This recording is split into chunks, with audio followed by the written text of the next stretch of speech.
Selanjutnya para hadirin semuanya, saya di sini sebagai Qasimul Awqaf atau pembawa acara akan membacakan susunan acara yang akan berjalan pada kesempatan malam hari ini. Adapun acara yang pertama yaitu pembukaan, yang kedua sambutan, yang kedua pembacaan wahyu ilahi, dan yang ketiga sambutan.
Nabi itu nyontoin kita para suami ini.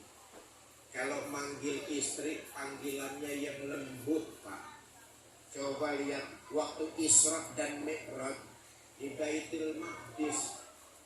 Nabi itu mengimami para nabi dan rasul. Betul apa tidak? Sayyidul Mursalin, Khatamun Nabiyyin, penghulu para nabi dan rasul. Ya Allah, lembut manggil istrinya, penuh dengan kemesraan.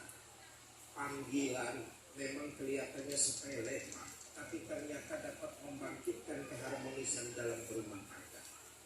Kita nih para suami kan kadang-kadang enggak terlalu jujur manggil istri, tapi nyakitin.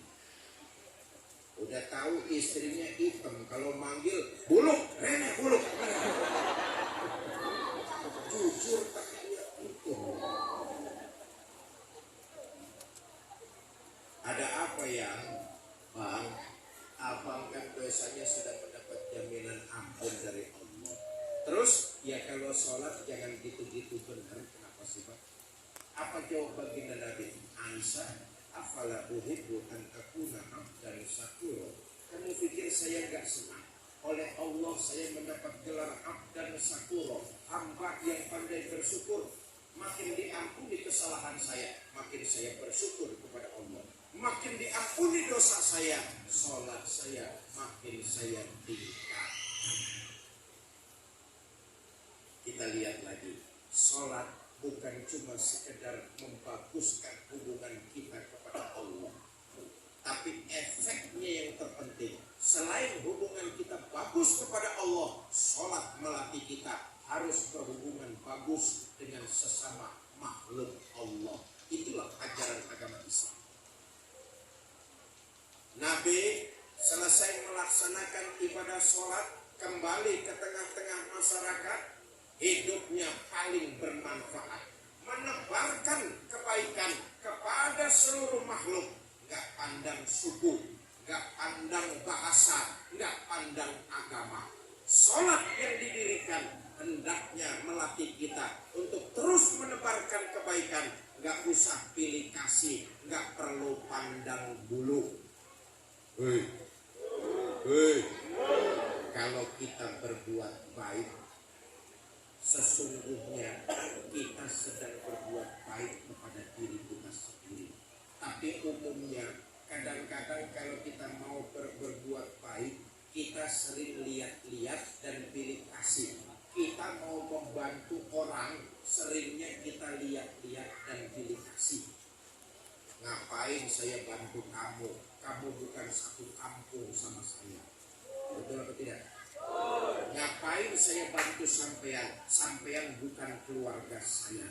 Sholat yang didirikan, Nabi mengajarkan berbuat baik, membantu orang lain, bukan pilih kasih, tidak perlu pandang bulu. Saudara, kalau kita berbuat baik kepada orang lain, zahirnya orang tersebut menerima kebaikan kita, tapi hakikatnya kita sedang berbuat baik bagi diri kita sendiri. Contoh, nanti selesai pengajian, saya dikasih amplop 10 juta sama Pak Ades. Umpama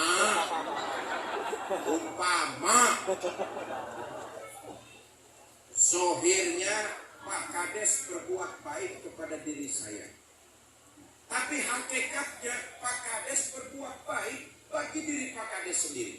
Itulah manfaat perbuatan baik yang kita lakukan. Dididik dari ibadah sholat akan kembali buat diri kita masing-masing.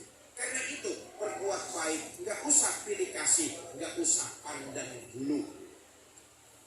Di sudut kota Madinah ada Yahudi tua buta. Tiap hari Nabi datang nyuapin makanan. Ya Allah, coba kita lihat. Nabi aslinya orang Mekah, betul apa tidak? Ini orang asli orang Madinah. Nabi pemimpinnya orang-orang beriman. Sementara ini orang Yahudi pelopokan. Nabi tiap hari datang nyuapin makanan. Lagi enak-enaknya disuapin, Yahudi dengar di depannya ada orang lewat. Berdiri dia lalu pidato. Mas, yang barusan lewat, hati-hati kalau ketemu Muhammad. Jangan dipercaya omongannya, Muhammad tukang bohong. Padahal yang lagi nyuapin dia Nabi kita Muhammad. Berhenti Nabi nyuapin? Enggak. Marah Nabi? Enggak. Disuapin terus dengan penuh rasa memuliakan. Besok Nabi datang lagi nyuapin, sedang enak-enak disuapin, Yahudi dengar di depannya ada orang lewat, berdiri pidato lagi. Mas, yang lewat di depan saya hati-hati kalau ketemu Muhammad. Jangan dipercaya omongannya, Muhammad tukang sihir. Nabi terus nyuapin dengan penuh rasa cinta dan kasih sayang. Saya tanya nih orang-orang Tanjung Mulia, masih mau nyuapin nggak kalau yang kita suapin caci maki kita? Suapin aja terus, tapi makanannya campurin racun dikit. Di awal tadi saya katakan perbuatan yang kita lakukan itulah yang menemani kita abadi perjalanan ke akhirat nanti. Karena itu sholat yang baik bukan cuma memupuk kebaikan hubungannya kepada Allah, tetapi sholat kemudian diartikan, diterjemahkan dalam kehidupan bermasyarakat menjadi manusia yang bermanfaat. Ayo, mumpung kita berada di bulan Rajab, mudah-mudahan kita dipanjangkan umur, berjumpa dan beribadah di bulan Ramadan yang akan datang. Kita mulai dari sekarang terus rajin giat untuk beribadah, meningkatkan kualitas ibadah, lalu menebarkan hal-hal yang bermanfaat, menebarkan kebaikan kepada seluruh makhluk Allah. Dengan begitu harapan, mudah-mudahan kita semua menjadi manusia-manusia yang lebih berkah. Amin. Ya Allah. Bapak Ibu, saudara-saudara, terakhir saya hanya ingin menyampaikan sekelumit tentang kawan-kawan dari Yayasan Kita Peduli Berbagi. Yayasan ini berkantor di Kota Pekanbaru. Sebuah yayasan bernama Yayasan Kita Peduli Berbagi. Yayasan ini bergerak pada misi keagamaan, sosial, dan kemanusiaan. Salah satu programnya yang tadi saya sebutkan adalah safari-safari dakwah semacam ini. Ini sangat diperlukan. Dakwah harus terus didengungkan. Kita umat Islam paling tidak berikanlah doa kepada yayasan, perorangan, teman-teman yang giat dakwah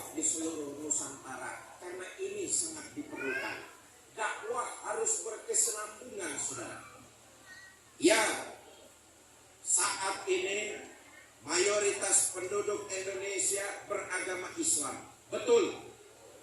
Tapi kalau kita umat Islam diam saja, tidak mau membantu, tidak mau mendoakan, cuek saja dengan safari dakwah, kegiatan-kegiatan dakwah semacam ini, boleh jadi 30 tahun yang akan datang jumlah penurunan kita akan terjadi.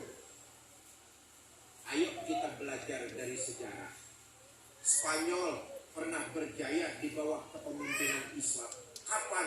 Dulu Islam masuk lewat Sevilla, menguasai Cordoba. Islam pernah membawa kejayaan di Spanyol. Tapi sekarang Islam di Spanyol hanya tinggal kenangannya saja. Orang kalau cerita Spanyol bukan tentang Islamnya, tapi klub sepak bolanya. Betul apa tidak? Kita nggak pengen Bengkulu seperti Cordoba. Kita nggak pengen Indonesia seperti Spanyol.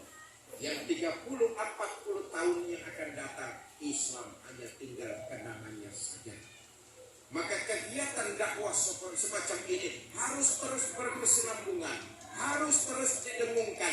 Paling tidak kita umat Islam ikut mendoakan program-program dakwah seperti ini. Satu, program dari Yayasan Kita Peduli Berbagi, Safari Dakwah. Yang kedua, program dari Yayasan Kita Peduli Berbagi ini, Maghrib mengaji. Lalu yang ketiga, Al-Quran Center. Dan yang keempat, One Home, One Al-Quran. Apa One Home, One Al-Quran itu? Masing-masing rumah ada satu Al-Quran yang bukan cuma sekedar gampang dipelajari, gampang dibaca, tapi gampang dipelajari. Ini program dimulai ketika yayasan mengadakan safari-safari macam ini. Jauh di pelosok-pelosok terpencil, rupanya daerah-daerah tersebut mengirimkan surat ke kantor Yayasan Kita Peduli Berbagi di Kota Pekanbaru untuk minta didistribusikan Al-Quranul Karim. Maka program yayasan kemudian, Yayasan Kita Peduli Berbagi membuat satu program yaitu One Home, One Al-Quran. Yayasan Kita Peduli Berbagi menjadi wasilah untuk mendistribusikan Al-Quran tersebut ke keluarga-keluarga muslim kita yang ada di pelosok-pelosok terpencil. Dari mana Al-Quran itu dikumpulkan? Dari kaum muslimin dan muslimat. Sebab permintaan untuk didistribusikan setiap minggunya ribuan yang datang ke kantor Yayasan Kita Peduli Berbagi. Tapi yang baru bisa diwujudkan hanya separuhnya saja. Karena itu tercetuslah program One Home One Al-Quran, mengajak kaum muslimin semua untuk ikut jadi pejuang-pejuang Al-Quran yang mau memberikan sedekah, mendonasikan sebagian hartanya untuk ikut jadi pejuang Al-Quran. Saudara, mushaf Al-Quran yang disalurkan oleh Yayasan Kita Peduli Berbagi bentuknya semacam ini. Tertulis Yayasan Kita Peduli Berbagi. Inilah yang didistribusikan sesuai permintaan kaum muslimin dan muslimat di daerah-daerah tersebut. Ini dikumpulkan dari kaum muslimin dan muslimat ibu bapak melalui program safari dakwah yang ingin saya pun tidur. Tengah malam saya terbangun, saya lihat suami saya masih sholat juga, saya tidur lagi. Sepertiga malam yang akhir saya terbangun, saya lihat suami saya masih sholat juga. Istri Nabi kalau tidur sebentar-sebentar bangun. Istri Nabi kalau tidur sebentar-sebentar bangun. Istri Nabi kalau tidur sebentar-sebentar. Istri orang Tanjung Mulia kalau tidur pulas.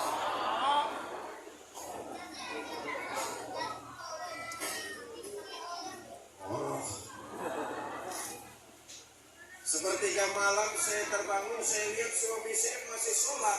Saya tungguin. Selesai suami saya sholat, saya hampiri, saya tanya, "Bang, ada apa ya?" "Oh, jangan cie-cie. Nabi itu kalau manggil istrinya, nah inilah ya.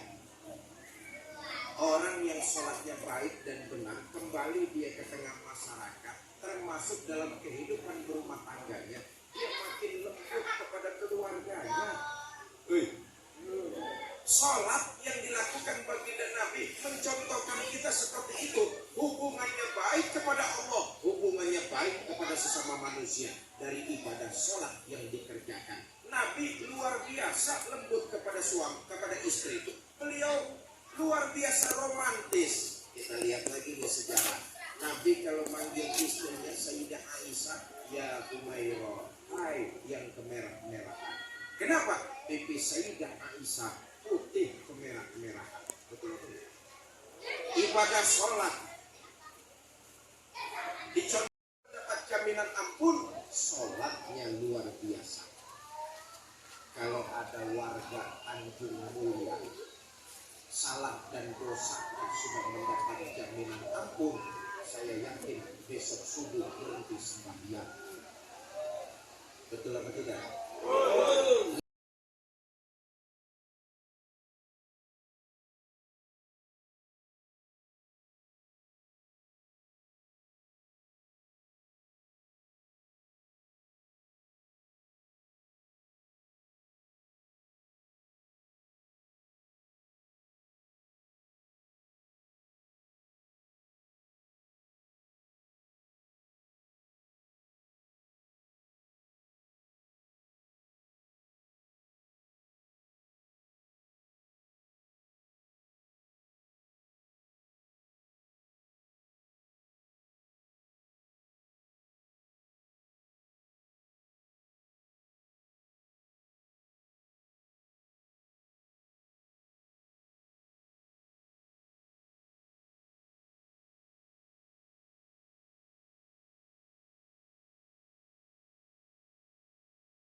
Marah, jengkel penghuni neraka, marah-marah. Hei, penduduk surga, cepat bikin jembatannya.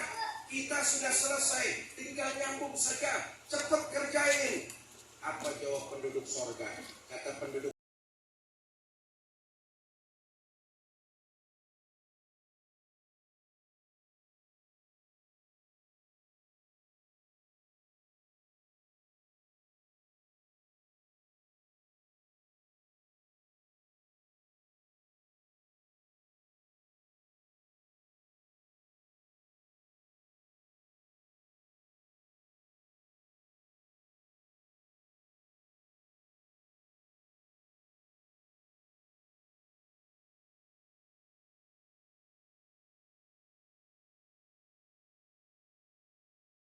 membiayai program Yayasan Kita Peduli Berbagi dan 50.000-nya lagi digunakan untuk mencetak mushaf Al-Quran ini, dan inilah yang didistribusikan.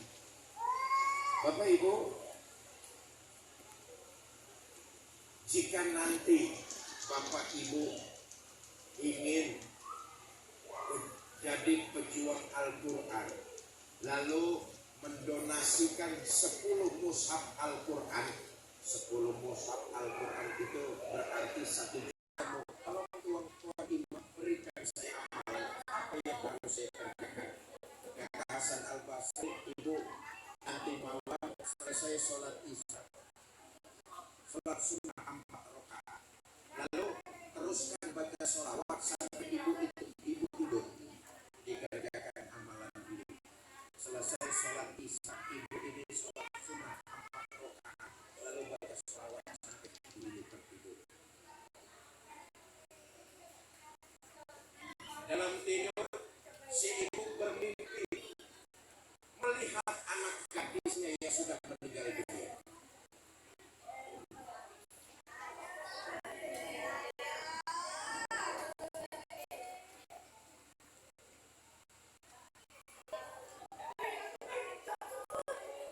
Dalam tidur, si ibu ini bermimpi melihat anak gadisnya yang sudah meninggal dunia.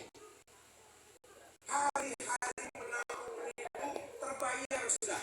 Dalam tidur, ibu bermimpi melihat anak gadisnya. Tapi sayang, dalam mimpi si ibu melihat anak gadisnya sedang diazab di dalam kubur.